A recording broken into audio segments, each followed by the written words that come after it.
আমার নবী বলেন হাসরের ময়দানে আমি তিন ধরনের ব্যক্তির দিকে আল্লাহ ফিরে তাকাবে না, আমি নবীও ফিরে তাকাবো না। এখন প্রশ্ন করবেন তাহিরি হুজুর, কোন তিন ধরনের ব্যক্তি যাদের দিকে আল্লাহ ফিরে তাকাবে না, আপনি রাসূলও ফিরে তাকাবেন না? আল্লাহর হাবিব বলেন এক নাম্বার হলো যারা মা বাবার মনে কষ্ট দেয়, এদের দিকে আমি রাসূল হাসরের ময়দানে ফিরেও তাকাবো না। দুই নাম্বার কে গো? দুই নাম্বার হলো যারা নেশা করে। তিন নাম্বার কে? ও আম্মা এসেছো ভালো কথা, তবে আজকে একটা মেসেজ নিয়ে যাও, দায়ুস কোনদিন জান্নাতে যাবে না, বেপরদা নারী কোনদিন জান্নাতে যাবে না। কথা বলেন ঠিক কিনা? এই তিন ধরনের মানুষ যারা নেশা করে বেহেশতে যাবে না, আমার রাসূল ফিরেও তাকাবে না। যারা মা বাবার মনে কষ্ট দেয়, এদের দিকে আমার রাসূল ফিরে তাকাবে না। যারা বেপরদায় চলাফেরা করে, এদের দিকে রাসূল ফিরে তাকাবে না। নবী যদি না তাকায় গো, আমাদের হাসরের ময়দানে কোনো উপায় থাকবে না। আরো জোরে কোনো উপায় থাকবে না। ও আম্মা গো,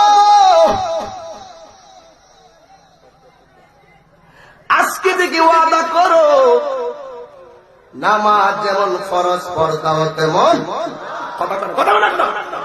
নামাজ যেমন ফরজ পড়তাও তেমন ফরজটা করেছেন কে? এই জন্য মা বেপরদায় চলাফেরা করো না।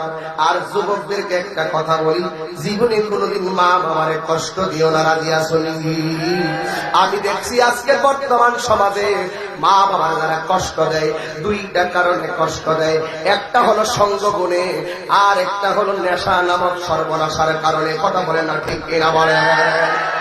এই যুবকগুলো আমার জানা মতে এবারও তো 750 মাহফিল করছি। কত? 750 মাহফিল করছি দিনের আইতে মিল্লা। আমি বুইরা বুইরা যা দেখছি, একটা কথাই শুধু প্রমাণ পাইলাম, আজকে যতটা ছেলে নেশা করে হিসাব মিলাইয়া দেখলাম একটা সন্তান মা বাবাকে মূল্য দেয় না। কথা বলেন ঠিক কিনা? চোখ লাল করে মার সামনে দিবানি মোটর সাইকেল কিনা কৌ নাইলে যাবো গা। এসিসি পাস করতে পারে না, একটা পাসি হাল পালসার কিনা দাও, নাইলে আমি ভরতাম না। ঢাকায় পড়াশোনা করবো, আমি ফ্ল্যাট লাগবো, আমার আলাদা মেস থাকবো, হোস্টেলে হে থাকতো না, 1200 টাকা হুস মেসে থাকতো না, এ থাকবো 12,000 20,000 টাকা ফ্ল্যাটের ভিতরে। যেই ছাত্র যেই সন্তান লেখাপড়া বাদ দিয়ে বেশি শৌখিনতা চায়, সে কখনো কাজে লাগে না। কথা বলেন ঠিক না? ভুগে সুখ নাই, দেখেই হলো শোক। এই জন্য যতটা ছেলে নেশা করে, একটা ছেলে মা বাবার সাথে ভালো ব্যবহার করে না। শুধু তাই নয়, মুরব্বীদেরকে পর্যন্ত সম্মান করে কথা বলে। আমরা রাস্তা দিয়ে যাই, হাতের মধ্যে ব্যাসপেট লাগাইয়া, গলায় চেন লাগাইয়া, আর উল্টা পাল্টা কি দেবে খাইয়া এসে কিছু টেহা দেন। কেন? মাথাটা ঠিক নেই। এইটা কিন্তু জীবনে এই কথাটা বলতো না। প্রথম তো বলছে টাকা দেন, বৈরব দুর্জীবনে আর কি প্রথম কইছে টাকা দেন। হে যদি নেশা না করতো, হে প্রথম আমার দেখলে কইতো আসসালামু আলাইকুম। হে যখন বলছে দ্বিতীয়বার টাকা দেন, তখন সে মাথা ঠিক থাকতো, সে বলতো হুজুর আমাদের দোয়া করবে। পার্থক্যটা এখানে বুঝে গেলাম।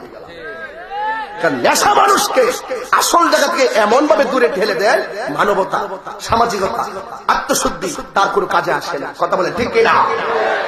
তাকে বিচ্ছিন্ন করে দেয় সেই সমস্ত প্রেম ভালোবাসা থেকে।